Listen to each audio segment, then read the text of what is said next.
ఈరోజు మనం మీనాక్షి నవరత్నమాల స్తోత్రంలోని 9వ శ్లోకం గురించి తెలుసుకుందాం. గౌరీం దాడిమ పుష్పవర్ణ విలసద్ దివ్యాంబరాలంకృతాం చంద్రాంశోపమచారు చామరకరాం శ్రీభారతీ సేవితాం నానారత్నసువర్ణదండవిలసన్ముక్తాతపత్రోజ్వలాం మీనాక్షీం మధురేశ్వరీం సుఖధరాం శ్రీపాండ్యబాలాం భజే.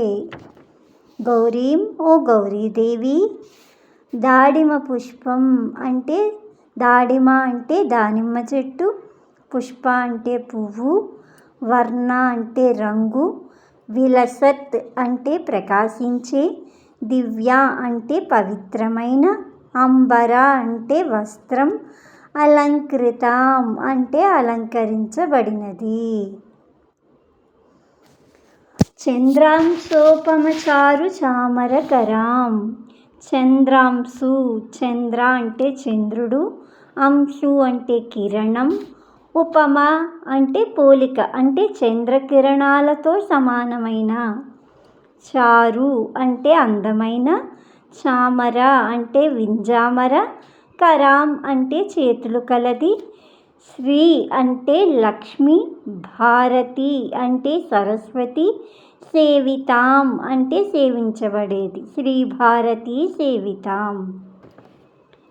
నానారత్న సువర్ణ దండ విలసన్ ముక్తాత పత్రోజ్వలాం, నానారత్న అనేక రకములైన రత్నములతో, సువర్ణ దండ బంగారంతో చేసిన గొడుగు కాడ, విలసత్ ప్రకాశిస్తున్న, ముక్త అంటే ముత్యాలు, ఆతపత్ర అంటే రాజరికాన్ని సూచించే తెల్లని గొడుగు, ఉజ్వలాం అంటే వెలుగుతున్నది.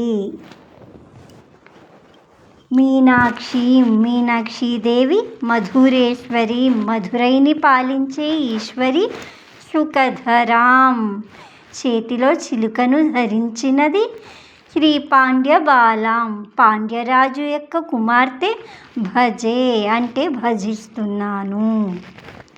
ఓ గౌరీ, దానిమ్మ పువ్వు రంగులో మెరిసిపోయే దివ్యమైన వస్త్రాలను ధరించి అలంకరించుకున్నదానా అంటే ఎర్రని వస్త్రాలు ధరించింది అని అర్థం. లక్ష్మీదేవి సరస్వతీదేవిలచే చంద్రకిరణాల వలె తెల్లగా అందంగా మెరిసిపోయే చామరలతో సేవింపబడేదానా, రకరకాల రత్నాలతో పొదగబడిన బంగారు కాడ కలిగి ముత్యాల కుచ్చుతో మెరిసిపోయే ముత్యాల గొడుగు కింద అత్యంత ప్రకాశవంతంగా వెలిగిపోయేదానా, చిలుకను ధరించి మధురై నగరాన్ని పరిపాలించే దేవత అయిన పాండ్యరాజపుత్రిక అయిన మీనాక్షిని భజిస్తున్నాను అని అర్థం. శ్రీమాత్రే నమః. ఇంతటితో ఈ స్తోత్రం సమాప్తం.